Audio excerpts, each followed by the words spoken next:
السلام علیکم. آپ دیکھ رہے ہیں Geo live H D T V اور میں ہوں سلیم طاہر.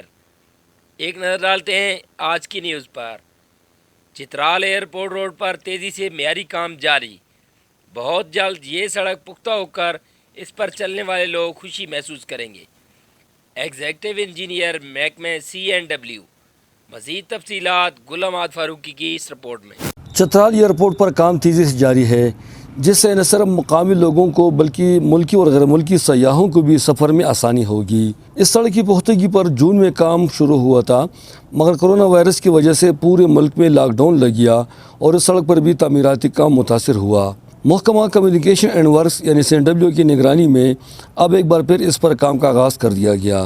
محکمہ CNW کے انجینئر شیراز کا کہنا ہے کہ چترال میں بھاری مشینری نہ ہونے کی وجہ سے اکثر ہمارے تعمیراتی کام میں رکاوٹ پیدا ہوتا ہے. ان کا کہنا ہے کہ اب چونکہ انہوں نے اسفالٹ پلانٹ نیچے سے منگوایا ہے، جس سے معیاری تارکول کا مکسچر لوڈر کے ذریعے سڑک پر جاتا ہے اور تارکول کا کام تیزی سے جاری ہے. اس کام کی نگرانی کے لیے محکمہ CNW کا ایگزیکٹو انجینئر عثمان یوسف شینواری اور SDO عتیق فاروق دن رات خود روڈ پر موجود رہتے ہیں. زیر تعمیر کام کا حکمران پارٹی کا سینئر رہنماؤں نے بھی معائنہ کر کے اس کی معیار اور مقدار کو تسلی بخش قرار دیا.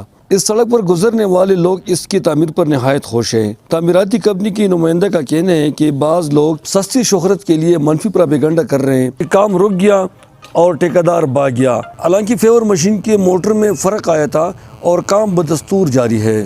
واضح ہے کہ چترال ایئرپورٹ روڈ کی حالت نہایت خراب تھی، جس میں بڑے بڑے کڈوں کے علاوہ گرد غبار سے بھی گزرنے والے کافی تنگ تھے. خاص کر ایئرپورٹ سے چو پل تک یہ خراب سڑک چترال کی خوبصورتی پر بدنما داغ تھی، جس پر ملکی اور غیر ملکی سیاحوں کے علاوہ نہایت اہم شخصیات بھی گزرتے ہیں، جو کافی مشکلات سے دوچار ہوتے ہیں. اب اس کی تعمیر سے نہ صرف مقامی لوگوں کو گزرنے میں آسانی ہوگی، بلکہ سیاح اور اہم شخصیات بھی مٹی اور گرد غبار سے چھٹکارا حاصل کریں گے.